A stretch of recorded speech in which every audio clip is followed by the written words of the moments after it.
Hello students, welcome to my YouTube channel. मेरा नाम है ऋषभ मीणा और आज हम इस वीडियो में हमारी पूरी इकोनॉमिक्स, हमारी जो पूरी 12th की इकोनॉमिक्स है उसका सबसे ज़्यादा वेटेज वाली यूनिट को स्टार्ट करने वाला हूँ बेटा, जिसका नाम है aggregate demand and related concepts. बेटा ये जो आपकी मैक्रो इकोनॉमिक्स में 7th 8th और 9th चैप्टर हैं, ठीक है, 7th 8th और 9th चैप्टर हैं जो एग्रीगेट डिमांड पूरी यूनिट है बेटा, ये 12 मार्क्स की आएगी आपके 80 मार्क के पेपर में, फाइनल एग्जाम में। ठीक है, तो बेटा बहुत ज्यादा इंपॉर्टेंट यूनिट होने वाली है। अब बेटा इस यूनिट को स्टार्ट करने से पहले मैं आपको इसके बारे में एक बहुत खास बात बताता हूँ। ठीक है बेटा, मैंने एग्रीगेट डिमांड को पढ़ने वाले स्टूडेंट्स को दो कैटेगरी में देखा है ना, स्टूडेंट्स को दो कैटेगरी में डिवाइड किया है, या मैंने दो ही कैटेगरी के स्टूडेंट्स देखे हैं। एक वो जो ये बोलते हैं कि सर एग्रीगेट डिमांड में कोई भी क्वेश्चन आ जाए एग्जाम में, है ना, सारे कॉन्सेप्ट क्लियर है, कुछ भी नहीं छोड़ेंगे, 12 के 12 नंबर पक्के हैं। ठीक है, और दूसरे वो जो बोलते हैं कि सर एग्रीगेट डिमांड से तो कुछ भी पूछ लो, कुछ भी नहीं आता।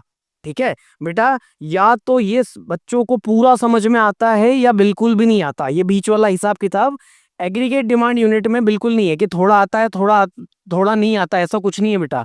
या तो ये पूरा आता है या पूरा नहीं आता है। ठीक है, और बेटा एक प्रॉमिस मैं आपको करता हूं, है ना, एक गारंटी है मेरी कि मैं इस पूरी यूनिट के एक एक टॉपिक को इतना डिटेल में आपको पढ़ाऊंगा, ठीक है, कि आप वो फर्स्ट कैटेगरी वाले स्टूडेंट में रहोगे। ठीक है, ये मेरी पूरी कोशिश रहेगी कि एक एक टॉपिक को इतना डिटेल में आपको इतने अच्छे से कॉन्सेप्ट क्लियर करूं कि आपको सीबीएसई किसी भी तरीके से इस यूनिट के क्वेश्चन में कंफ्यूज ना कर पाए। ठीक है, पर बेटा अगर आपको ये वीडियो वाकई में हेल्पफुल लगे तो प्लीज यार एक लाइक, कमेंट और अपने दोस्तों के साथ शेयर जरूर करना, क्योंकि मैं बता नहीं सकता हूँ कि एक एक वीडियो के पीछे कितनी ज्यादा मेहनत होती है।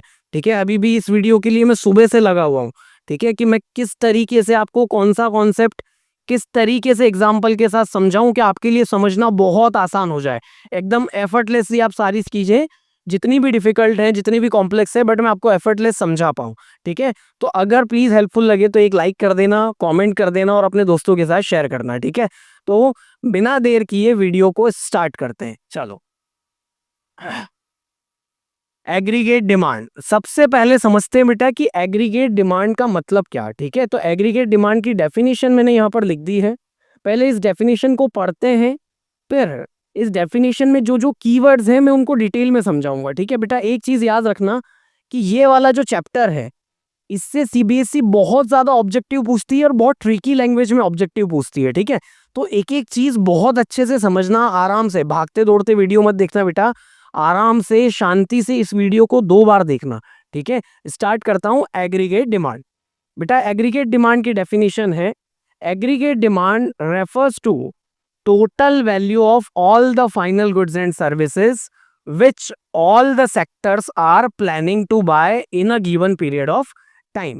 बेटा इस पूरी डेफिनेशन में आपके लिए 3 कीवर्ड हैं। ठीक है, तीनों कीवर्ड को आराम से समझते हैं। बेटा यहाँ पे एक तो टोटल वैल्यू नहीं, यहाँ पे टोटल मार्केट वैल्यू आएगा। ठीक है, मैं मार्केट लिखना भूल गया, तो सबसे पहला जो कीवर्ड है वो है टोटल मार्केट वैल्यू। अब मार्केट वैल्यू क्यों लिखा है उसको ध्यान से सुनो। ठीक है बेटा, मैंने आपको नेशनल इनकम जब पढ़ाया था तो 2 तरह की कॉस्ट बताई थी, एक होती है फैक्टर कॉस्ट, ठीक है, और एक होती है मार्केट प्राइस।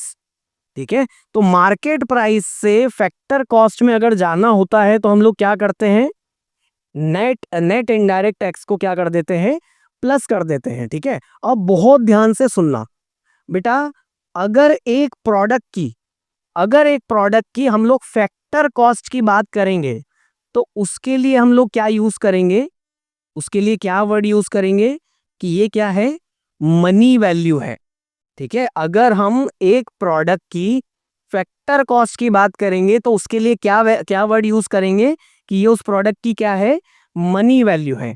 और अगर हम उस प्रोडक्ट की मार्केट प्राइस की बात करेंगे तो बेटा मार्केट प्राइस के लिए कौन सा वर्ड इस्तेमाल करेंगे कि ये उस प्रोडक्ट की क्या है, मार्केट वैल्यू है। ठीक है, फैक्टर कॉस्ट की बात होगी तो मनी वैल्यू, और मार्केट प्राइस की बात होगी तो मार्केट वैल्यू। अब वापस से आते हैं डेफिनेशन पे, ठीक है। देखो क्या लिखा है, aggregate demand refers to total market value, ठीक है। मार्केट वैल्यू है बेटा, सीबीएसई ना इस तरीके से वर्ड प्ले करता है, पूरी डेफिनेशन सेम लिख देगा आपको, ऑब्जेक्टिव में दे देगा स्टेटमेंट 1 कि aggregate demand refers to total money value, ठीक है। तो पूरी की पूरी डेफिनेशन सेम रहेगी, सिर्फ मार्केट वैल्यू की जगह मनी वैल्यू लिख देगा। तो बेटा बच्चे 95% बच्चे क्या करके आएंगे, उसको ट्रू करके आएंगे, लेकिन वो क्या है, फॉल्स है। क्यों? क्योंकि मार्केट वैल्यू की जगह सीबीएसई ने क्या किया है, मनी वैल्यू लिख दिया है, ठीक है। तो ये था पहला कीवर्ड, ठीक है। मार्केट वैल्यू यूज हुआ है क्योंकि हम लोग मार्केट प्राइस की बात कर रहे हैं, ठीक है। अब आगे बढ़ते हैं। It refers to total market value of all the final goods and services which all the sectors. बेटा जो सेकंड कीवर्ड है आपका वो है सेक्टर्स, ठीक है। इसको डिटेल में समझते हैं। देखो बेटा, अब सेक्टर्स का मतलब है ना, सेक्टर्स का मतलब यहाँ पे वो प्राइमरी सेकेंडरी और टर्शरी मत समझ लेना, है ना। ऐसे नालायक बच्चों की तरह काम नहीं करना है, छोटे बच्चों की तरह बात नहीं करना है। इकोनॉमिक्स में सेक्टर हम लोग 4 सेक्टर की बात करते हैं, ठीक है। कौन से, ये आगे समझते हैं। देखो सेक्टर्स है ना, कौन कौन से सेक्टर्स होते हैं इकोनॉमिक्स में, तो सबसे पहला सेक्टर होता है बेटा हाउस होल्ड, ठीक है। हाउस होल्ड, अब मैंने आपको नेशनल इनकम जब पढ़ाया था तब ये बोला था कि हाउस होल्ड अगर कुछ भी खरीदेगा तो वो किस पर्पस से खरीदेगा, कंजप्शन पर्पस से खरीदेगा, ठीक है।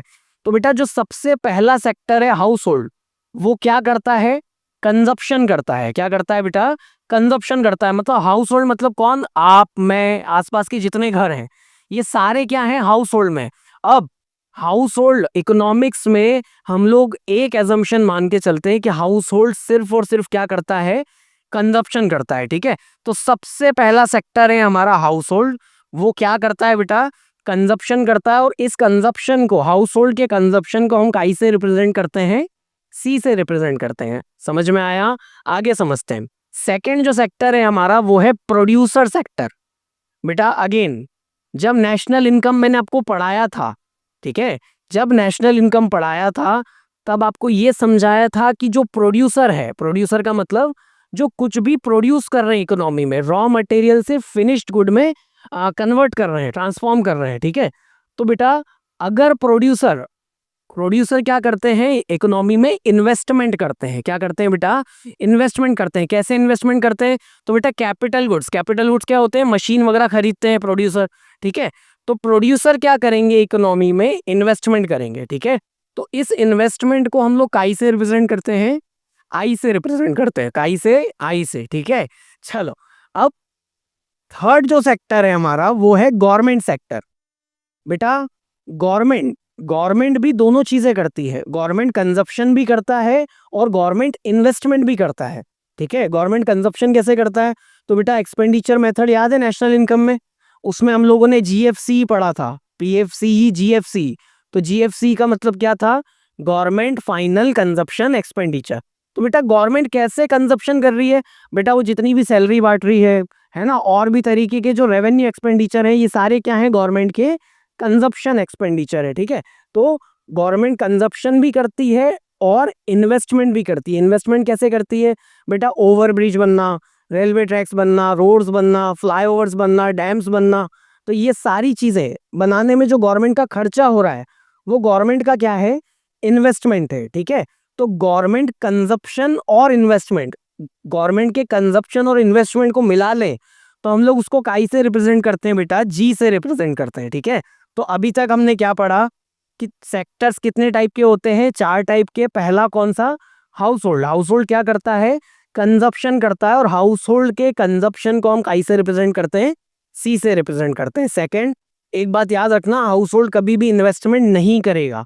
आप करते होंगे लेकिन हम इकोनॉमिक्स में क्या मानते हैं कि हाउस होल्ड कभी भी इन्वेस्टमेंट नहीं करेगा, ठीक है। Second, producer.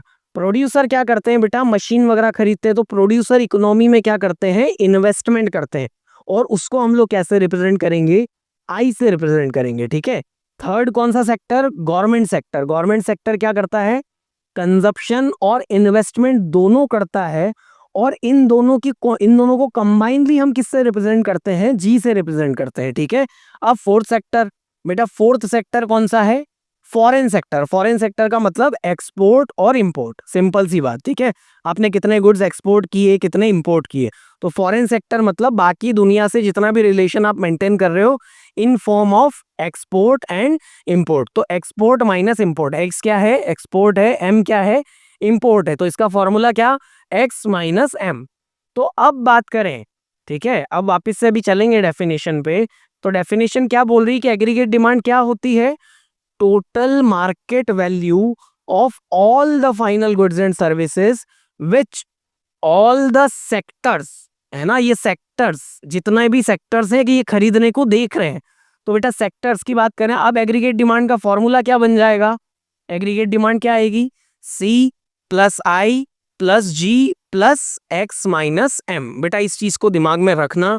वापस से डेफिनेशन पे चलते हैं, थर्ड कीवर्ड को समझाता हूं मैं, उसके बाद इस फॉर्मूले को दिमाग में रखना क्योंकि अगली स्लाइड में काम आने वाला है, ठीक है। देखो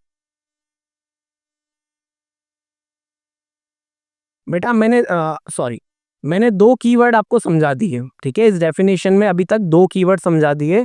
पहला था मार्केट वैल्यू, कि मार्केट वैल्यू क्यों लिखा है, ठीक है। सेकंड मैंने आपको समझाया सेक्टर्स। अब थर्ड कीवर्ड समझो बेटा, थर्ड कीवर्ड है आपका प्लानिंग टू बाय।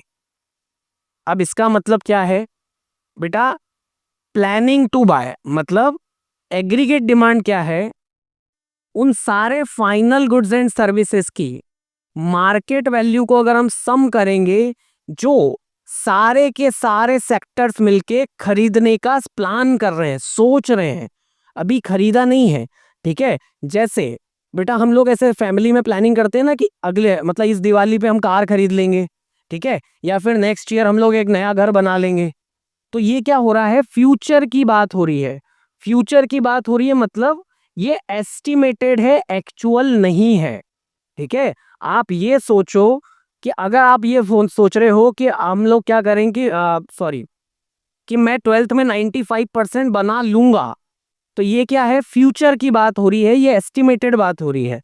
मान लो कि बने 80, ठीक है, तो वो क्या है, एक्चुअल है, ठीक है। तो एस्टिमेटेड और एक्चुअल, एग्रीगेट डिमांड क्या है बेटा, एस्टिमेटेड है, ये प्लानिंग टू बाय है, फ्यूचर की बात हो रही है, ठीक है। तो एक चीज बहुत अच्छे से दिमाग में रखना कि ये एस्टिमेटेड है, एक्चुअल नहीं है, ठीक है।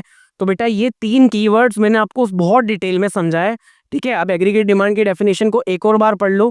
It refers to total market value of all the final goods and services which all the sectors are planning to buy. मैंने क्या बताया कि ये एस्टिमेटेड है बेटा। एग्रीगेट डिमांड को सीबीएसई कंफ्यूज करने के लिए बच्चों को और भी दूसरे वर्ड्स में पूछती है। जैसे एग्रीगेट डिमांड का मतलब ही एग्रीगेट एक्सपेंडिचर होता है। कैसे बेटा, मान लो कि आपने 2 लाख की एक कार की डिमांड करी, मतलब आप 2 लाख की एक कार खरीदने का सोच रहे हो, तो बेटा जब आप खरीदोगे तो आप कितना खर्चा करने का सोच रहे हो, 2 लाख, क्योंकि जितने की डिमांड होगी उतना ही खर्चा करोगे, समझ रहे हो, जितने की कार होगी उतना ही तो खर्चा करोगे।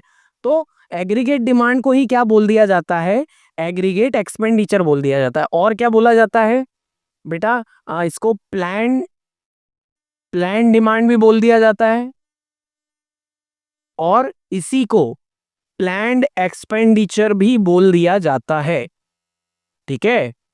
प्लान्ड एक्सपेंडिचर भी बोल दिया जाता है, या एस्टिमेटेड डिमांड या एस्टिमेटेड एक्सपेंडिचर भी बोल दिया जाता है, ठीक है। तो ये सारी चीजें, आई होप कि एग्रीगेट डिमांड आपको बहुत अच्छे से दिमाग में क्लियर हो गया। अब आगे समझते हैं, ठीक है। देखो अब एग्रीगेट डिमांड है ना, चारों सेक्टर्स को प्लस करेंगे तो एग्रीगेट डिमांड का फॉर्मूला आ जाएगा, ठीक है। एग्रीगेट डिमांड क्या होता है, सी प्लस आई प्लस जी प्लस एक्स माइनस एम, ठीक है। अब आगे समझते हैं बेटा। देखो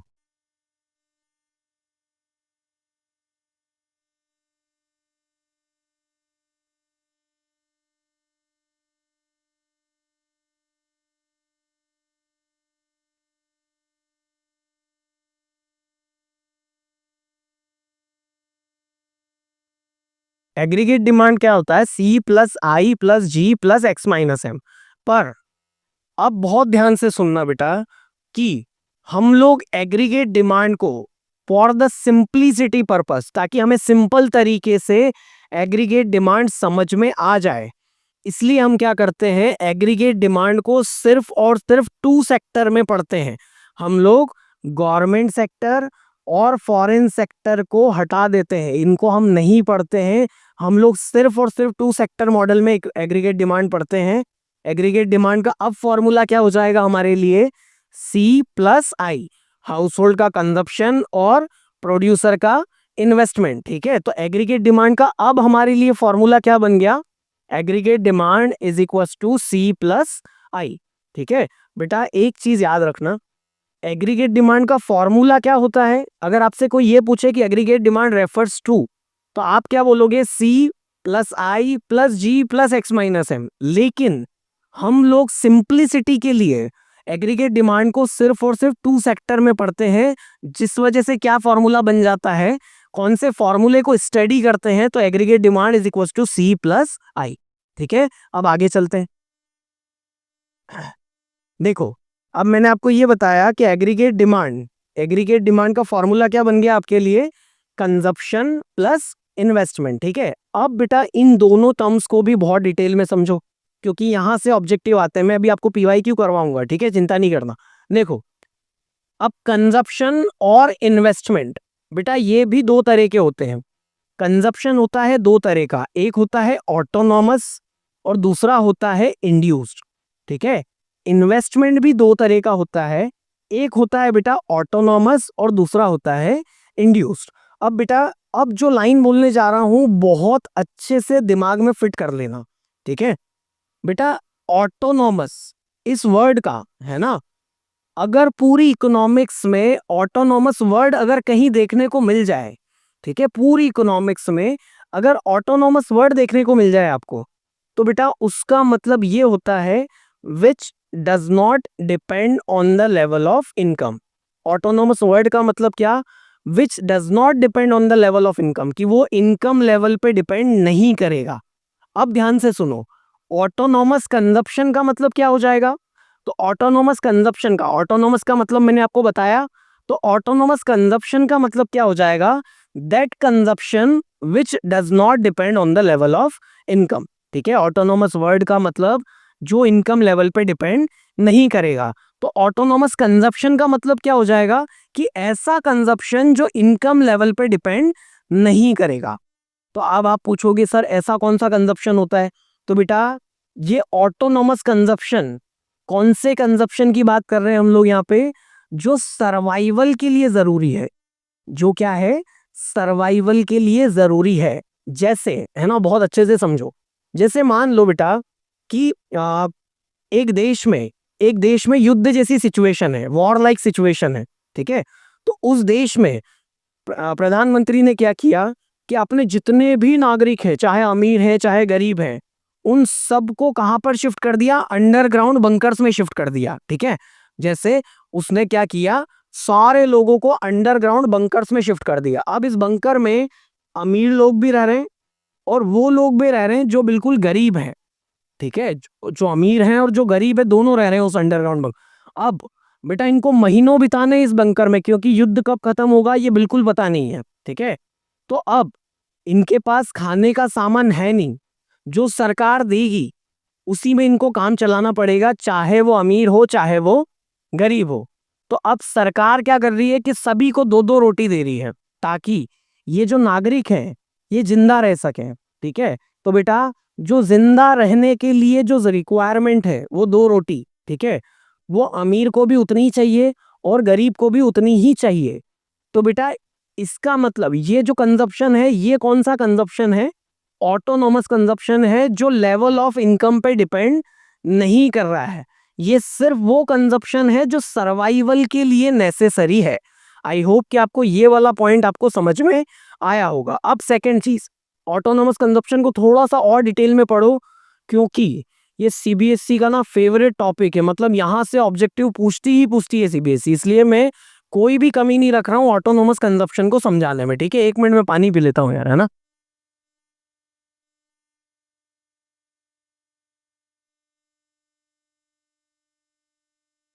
देखो, अब ऑटोनोमस कंजप्शन का मतलब अभी तक मैंने क्या बताया कि ऑटोनोमस वर्ड का मतलब विच does not depend on the level of income. तो ऑटोनोमस कंजप्शन क्या हो जाएगा? That consumption which does not depend on the level of income. की इनकम लेवल पे डिपेंड नहीं कर रहा है, वो कंजप्शन सिर्फ सर्वाइवल के लिए है। तो वो अमीर और गरीब दोनों के लिए क्या होगा? सेम होगा। अब सेकेंड चीज है ना बेटा, सेकेंड पॉइंट ऑटोनोमस कंजप्शन को ऐसे समझो कि ऑटोनोमस कंजप्शन कौन सा कंजप्शन है?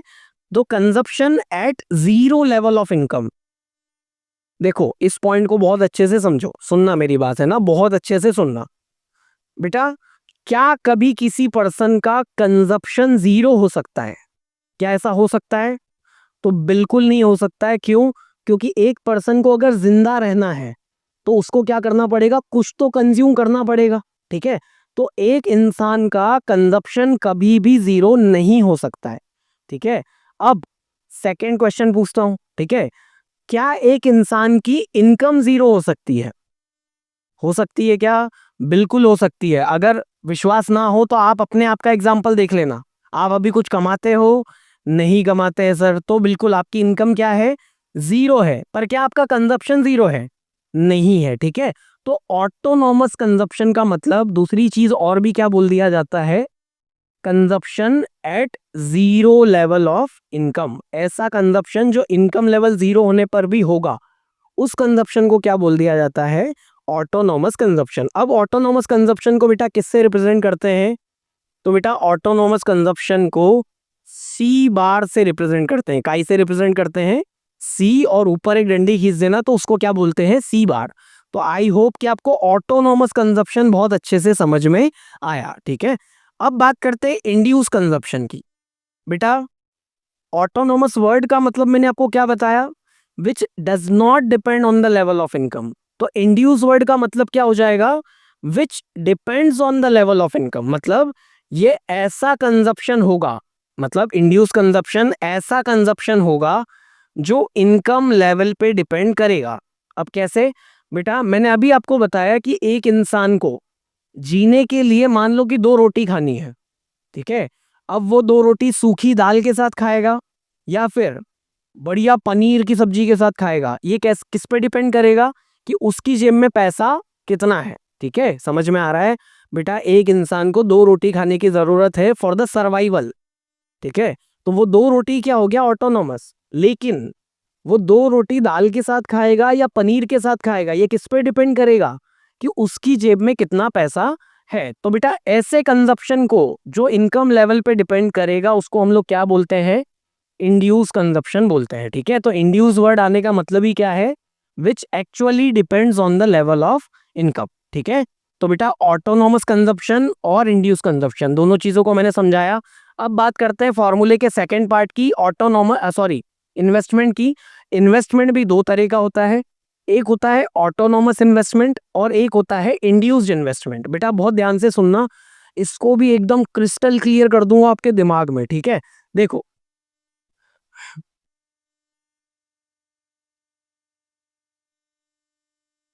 देखो बेटा, मान लो कि दो फैक्ट्री हैं। ये एक लोकल फैक्ट्री है, बिल्कुल छोटी सी फैक्ट्री, और एक है लेस कंपनी की फैक्ट्री। लेस कंपनी क्या? चिप्स बनाती है आलू की। तो ये लेस कंपनी की फैक्ट्री है और ये एक लोकल मैन्युफैक्चर है। आपके घर के आसपास छोटी मोटी फैक्ट्री है चिप्स बनाने की। ठीक है, वो खुली चिप्स नहीं बिकती ट्रांसपेरेंट से पॉलीथीन में, ये उसकी फैक्ट्री है। ठीक है, अब मेरी बात बहुत ध्यान से सुनना है ना, इस एग्जाम्पल को अच्छे से दिमाग में फिट कर लो, आपको इन दोनों वर्ड्स का मतलब समझ में आ जाएगा। ठीक है, वर्ड्स का मतलब तो वही है। ऑटोनोमस का मतलब क्या? ऑटोनोमस इन्वेस्टमेंट क्या हो जाएगा? विच does not depend on the level of income. और इंड्यूस्ड इन्वेस्टमेंट का मतलब क्या हो जाएगा? Which depends on the level of income. अब मैं एग्जाम्पल के साथ बताता हूं आपको। देखो बेटा, ये चिप्स बनाने की छोटी फैक्ट्री और ये बहुत बड़ी फैक्ट्री, ठीक है, दोनों चिप्स ही बना रही हैं। लेकिन बेटा लेस कंपनी की मशीन अलग होगी, हो सकता है फुली ऑटोमेटिक मशीन होगी। ठीक है, लेस कंपनी के पास जो एरिया है, जो लैंड है, वो ज्यादा होगा, उनकी फैक्ट्री क्या होगी?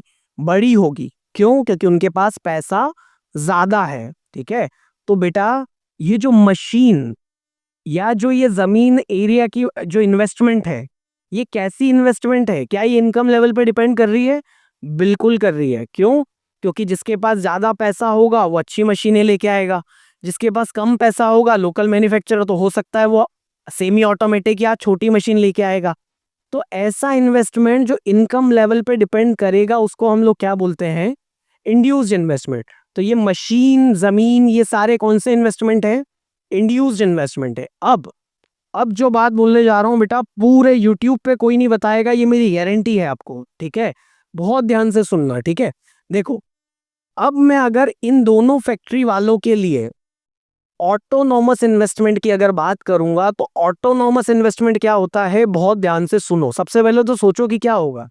ऐसा इन्वेस्टमेंट जो दोनों के लिए सेम हो, जो दोनों की इनकम लेवल पे डिपेंड ही नहीं कर रहा है, चाहे वो कितनी बड़ी कंपनी हो, चाहे कितनी छोटी सी कंपनी हो, दोनों का एक इन्वेस्टमेंट, दोनों के लिए इन्वेस्टमेंट की वैल्यू सेम रहने वाली है इसकी, वो इनकम लेवल पे डिपेंड नहीं करेगी, तो उसको हम लोग क्या बोलेंगे?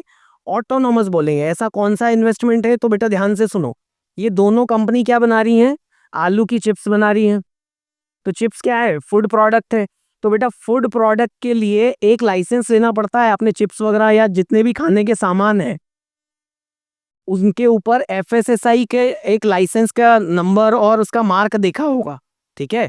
तो बेटा ये जो फसाई लाइसेंस है, एफएसएसआई लाइसेंस है बेटा, इस लाइसेंस को लेने के लिए, है ना, इस फैक्ट्री वाले ने भी उतने ही पैसे दिए जितने लेस कंपनी ने दिए।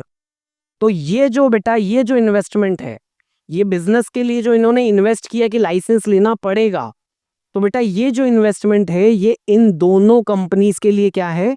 सेम है, irrespective of their level of income. तो बेटा ये जो इन्वेस्टमेंट है ये कैसा इन्वेस्टमेंट हो गया? ऑटोनॉमस इन्वेस्टमेंट हो गया। तो बेटा एग्रीगेट डिमांड अभी तक क्या पढ़ा है, बहुत फटाफट रिवाइज कर लेते हैं। एग्रीगेट डिमांड वो सारी चीजें पढ़ाई, चार सेक्टर पढ़ा है, चार सेक्टर में से हम सिर्फ दो सेक्टर की बात करते हैं। कौन कौन से? हाउस होल्ड का कंजप्शन, जिसको हम काई से रिप्रेजेंट करेंगे? सी से रिप्रेजेंट करेंगे। और हाउस होल्ड के इन्वेस्टमेंट को काई से रिप्रेजेंट करेंगे? आई से रिप्रेजेंट करेंगे। अब बेटा कंजप्शन और इन्वेस्टमेंट दोनों ही दो टाइप के होते हैं। पहला कौन सा? Autonomous consumption. Second induced consumption. Autonomous consumption क्या होता है? Which does not depend on the level of income, या फिर consumption at zero level of income. ठीक है बेटा, ऑब्जेक्टिव पर्पज से बहुत ज्यादा इंपॉर्टेंट है। ठीक है, इसको कैसे रिप्रेजेंट करेंगे? सी बार से रिप्रेजेंट करेंगे। इंड्यूस कंजप्शन क्या होता है? Which depends on the level of income. ठीक है, ऑटोनोमस इन्वेस्टमेंट क्या? विच does not depend on the level of income. ठीक है, और इंड्यूस इन्वेस्टमेंट क्या? Which depends on the level of income. अब बेटा बहुत ध्यान से सुनना, क्योंकि अगली स्लाइड में मैं आपको last year sample question paper का एक ऑब्जेक्टिव करवाने वाला हूं। ठीक है बेटा, ध्यान से सुनो। बेटा ये चार चीजें लिखी हैं आपके सामने: autonomous consumption, induce consumption, autonomous investment और इंड्यूस्ड इन्वेस्टमेंट। बेटा इन चारों चीजों में से हम लोग एग्रीगेट डिमांड में किन किन चीजों को लेते हैं फॉर्मूले में, या स्टडी करते हैं? ध्यान से सुनना बेटा, हम लोग किसको लेते हैं? देखो कलर चेंज कर लेता हूं थोड़ा सा। एग्रीगेट डिमांड में हम लोग ऑटोनॉमस कंजप्शन को लेते हैं, इंड्यूस कंजप्शन को लेते हैं और ऑटोनॉमस इन्वेस्टमेंट को लेते हैं। इंड्यूस इन्वेस्टमेंट को इग्नोर करा जाता है। ठीक है, तो एग्रीगेट डिमांड का फॉर्मूला कंजप्शन प्लस इन्वेस्टमेंट।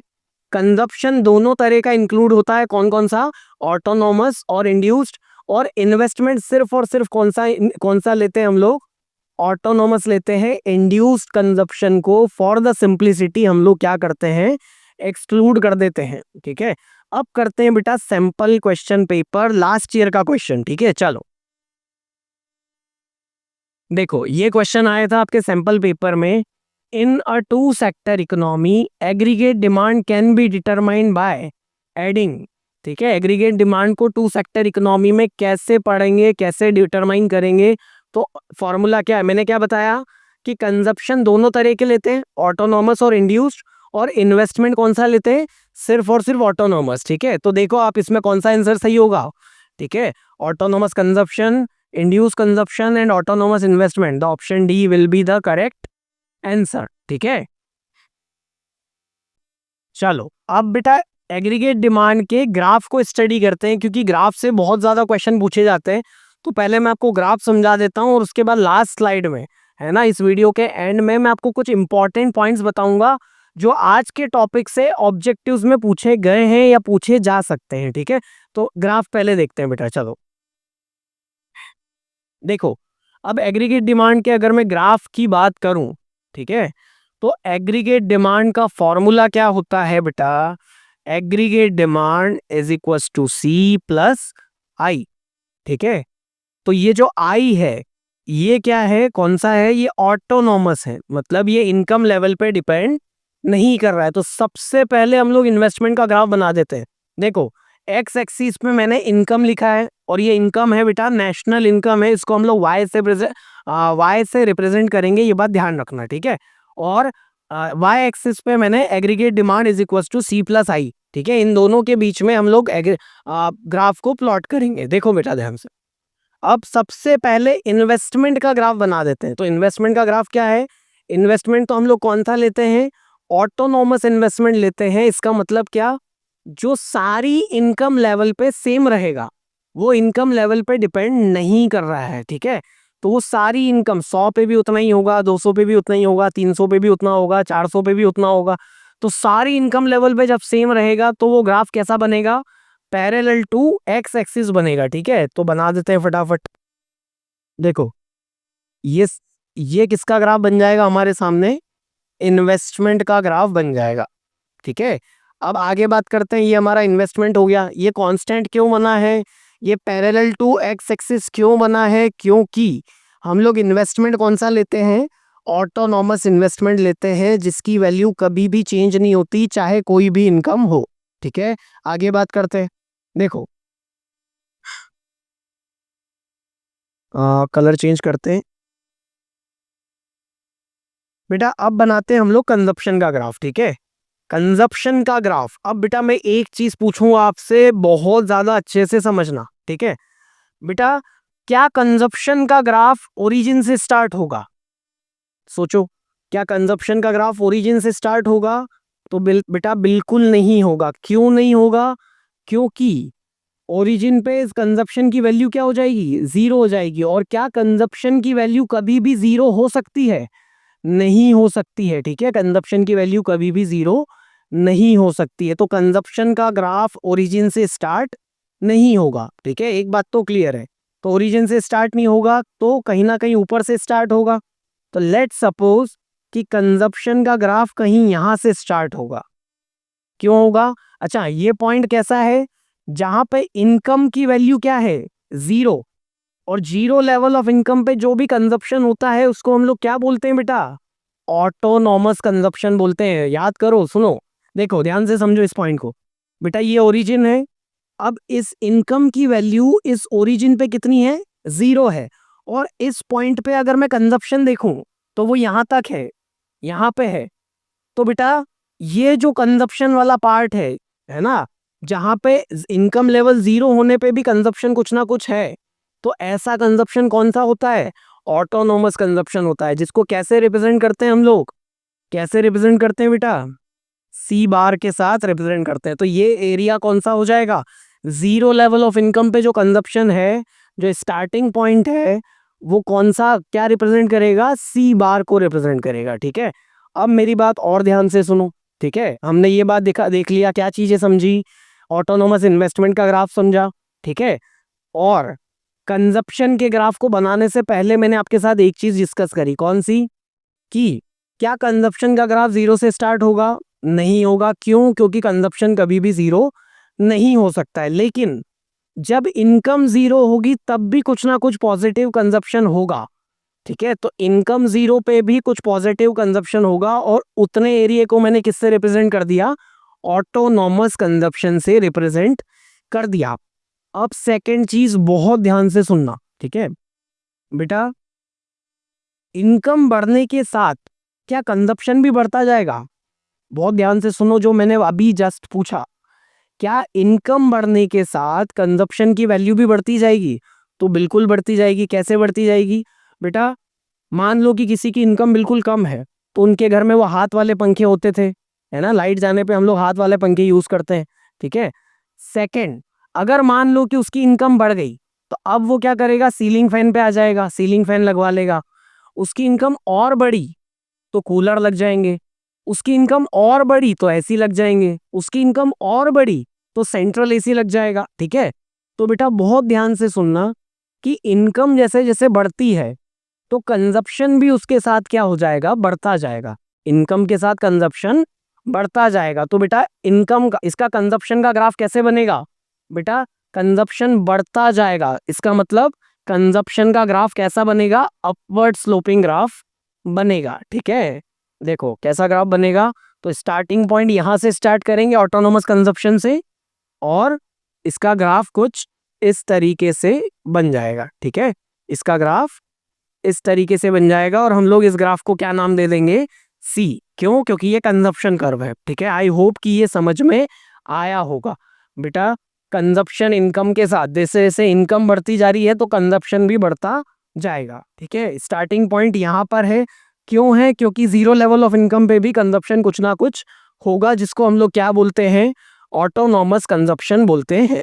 ठीक है, अब बात करते हैं किसकी, एग्रीगेट डिमांड की, कि एग्रीगेट डिमांड का कर्व कैसा बनेगा। तो बेटा मेरी बात ध्यान से सुनो, जैसे मान लो कि कंजप्शन की वैल्यू 50 है और इन्वेस्टमेंट की, जो ऑटोनोमस इन्वेस्टमेंट है वो 20 है, तो एग्रीगेट डिमांड कितना हो जाएगा, 70 हो जाएगा। मतलब एक बात तो श्योर है कि एग्रीगेट डिमांड का कर्व इस कंजप्शन कर्व के ऊपर बनेगा। क्यों, क्योंकि एग्रीगेट डिमांड कंजप्शन से हमेशा क्या रहेगा, ज्यादा रहेगी। इन टर्म्स ऑफ वैल्यू बात करें तो ज्यादा रहेगा। तो लेट सपोज, कलर चेंज करते हैं बेटा, अ, देखो कलर कौन सा लें, ग्रीन ले लेते हैं। तो कंजप्शन, जो एग्रीगेट डिमांड का कर्व है वो कंजप्शन और इन्वेस्टमेंट इन दोनों का प्लस है, तो इन दोनों का प्लस करेंगे तो कंजप्शन से कुछ ना कुछ वैल्यू ज्यादा आएगी। इसलिए एग्रीगेट डिमांड का कर्व कहां से स्टार्ट होगा, मान लो कि कंजप्शन कर्व से कहीं ना कहीं ऊपर से स्टार्ट होगा। अब बेटा बहुत ध्यान से सुनना कि एग्रीगेट डिमांड, देखो ग्राफ बना लेंगे बाद में, पहले कॉन्सेप्ट समझो। मान लो कंजप्शन की वैल्यू 50 है, इन्वेस्टमेंट तो हमेशा ही 20 रहने वाला है। ठीक है, तो इस सब पे लिख देते हैं 20। ठीक है, कंजप्शन, जैसे जैसे इनकम बढ़ेगी तो कंजप्शन बढ़ता गया। तो बेटा पहले स्टार्टिंग में क्या था, 50 था, तो 50 प्लस 20 कितना आ रहा था, एग्रीगेट डिमांड 70। अब जैसे इनकम बढ़ी तो कंजप्शन और बढ़ गया, तो लेट सपोज मान लो कि 100 हो गया। अब वैल्यू कितनी हो गई, 120 हो गई। अब मान लो कि 150 हो गया। ठीक है, सॉरी 150 नहीं, मान लो कि 130 हो गया, तो कितना हो जाएगा, 150 हो जाएगा। अब मान लो कि 150 हो गया कंजप्शन, इनकम और बढ़ी तो कंजप्शन और बढ़ गया, तो सी प्लस आई कितना हो जाएगा, 170। तो जिस तरीके से कंजप्शन बढ़ता जा रहा है, जिस रेट से कंजप्शन बढ़ता जा रहा है, उसी रेट से एग्रीगेट डिमांड भी बढ़ता जाएगा। क्यों, क्योंकि बेटा जो सेकंड चीज है, जो इन्वेस्टमेंट है फॉर्मूले में, जो सेकंड चीज है फॉर्मूले में, वो क्या है, वो तो हर इनकम लेवल पे कांस्टेंट है। तो कंजप्शन और एग्रीगेट डिमांड दोनों सेम रेट से ही इंक्रीज होता जाएगा। इसका मतलब क्या, कि एग्रीगेट डिमांड का कर्व, एग्रीगेट डिमांड का कर्व कंजप्शन से ऊपर तो स्टार्ट होगा, लेकिन कुछ इस तरीके से बनेगा कि कंजप्शन कर्व के हमेशा क्या रहेगा, पैरेलल रहेगा। समझ में आया, रुको वापस से समझाता हूं, देखो। ठीक है, देखो पहले हमने इन्वेस्टमेंट बनाया, फिर कंजप्शन बनाया, अपवर्ड स्लोपिंग बनाया। क्यों, क्योंकि कंजप्शन बढ़ता जाएगा, इनकम लेवल के साथ कंजप्शन बढ़ता जाएगा। अब इन दोनों को प्लस करेंगे तो एग्रीगेट डिमांड आएगा। ठीक है, तो एग्रीगेट डिमांड का कर्व इसके ऊपर से स्टार्ट क्यों हुआ, क्योंकि इसकी वैल्यू उससे ज्यादा होगी। क्यों, क्योंकि सी प्लस आई। ठीक है, अब मैंने क्या समझाया कि फॉर्मूले में दो चीजें हैं, सी प्लस आई। आई तो कांस्टेंट है 20 हर जगह, तो जैसे जैसे इनकम बढ़ती जाएगी तो कंजप्शन हम बढ़ाते गए, और जिस रेट से कंजप्शन बढ़ता जाएगा, देखो कंजप्शन 50 बढ़ा तो एग्रीगेट डिमांड भी 50 बढ़ गई, ये 30 बढ़ा तो एग्रीगेट डिमांड भी 30 बढ़ गई, ये 20 बढ़ा तो ये भी 20 बढ़ गई। क्यों, क्योंकि बेटा जो इन्वेस्टमेंट है ये तो हमेशा क्या है, कांस्टेंट है। तो एग्रीगेट डिमांड और कंजप्शन कर्व दोनों सेम रेट से इंक्रीज होंगे, ये बात अच्छे से दिमाग में बिठा लेना, क्योंकि ये ऑब्जेक्टिव आएगा। ठीक है, तो बेटा एक चीज बहुत अच्छे से समझो अब, कि ये जो कंजप्शन कर्व है ना, ये जो कंजप्शन कर्व और एग्रीगेट डिमांड कर्व, ये दोनों हमेशा एक दूसरे के क्या रहेंगे, पैरेलल रहेंगे। क्यों? बिकॉज इन्वेस्टमेंट जो है वो ऑटोनॉमस है। इन दोनों को जो सेपरेट कर रहा है, जो अलग कर रहा है, वो क्या है, वो इन्वेस्टमेंट है। और इन्वेस्टमेंट हमेशा क्या है, कांस्टेंट है। बेटा अगर यहाँ पर आई की वैल्यू मान लो 0 रख दूं मैं, ठीक है, तो आई की वैल्यू 0 होते ही किसके एग्रीगेट डिमांड किसके बराबर हो जाएगा, कंजप्शन के बराबर हो जाएगा। तो एग्रीगेट डिमांड और कंजप्शन को अलग करने वाला कौन है, इन्वेस्टमेंट है ना, सी प्लस आई। तो आई की वैल्यू 0 तो ये एग्रीगेट डिमांड का कर्व इसी के ऊपर आ जाएगा। तो इन दोनों को जो अलग कर रहा है वो कौन है, इन्वेस्टमेंट है। अब इन्वेस्टमेंट कांस्टेंट है तो इन दोनों के बीच में जो डिस्टेंस हमेशा रहेगा वो क्या रहेगा, कांस्टेंट रहेगा। बेटा समझ में आया? तो बेटा ये दोनों लाइन हमेशा एक दूसरे के पैरेलल रहेंगी।